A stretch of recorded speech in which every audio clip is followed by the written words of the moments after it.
So the federal government has announced new SNAP work requirements that are taking effect in December of 2025. Under these new rules, adults up to age of 65 who do not have a documented disability must now prove that they're working or in job training for 80 hours per month in order to keep their food benefits. Now, the Congressional Budget Office estimates that there's going to be about 3 million people who are going to lose their benefits because of this. And it's important that everyone understands why this is such a serious issue, because this work requirement thing might sound like a no-brainer at first, but the reality of the situation tells a whole different story. Because first of all, most SNAP recipients are not on the program long term. About 1/3 of the people on it are on it for less than a year, and the average time that people are on it is 14 months.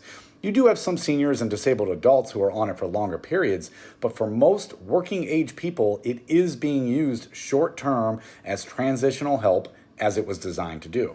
But this means that these new rules are not just going to affect those long-term recipients. It's actually going to hit those people on it short-term, the ones that are using SNAP because of a crisis, because of a temporary lack of a job or some sort of medical issue, homelessness, some kind of major life disruption, as it was designed to do.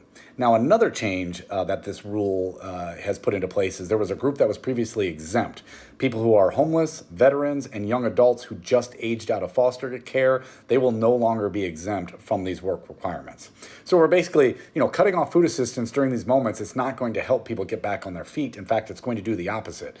These folks are already working hard. They're trying to stabilize their life enough to keep a job. They've got barriers, transportation, childcare. They may even live in an area that just doesn't have a lot of employment opportunities. So that's not going to, taking away their food assistance is not going to make that situation any better. But what makes this even more concerning is that these rules are not being applied consistently across the states because of legal and administrative complications. So you're going to have people who are going to lose benefits simply because they missed a notice or they didn't get some paperwork submitted in time.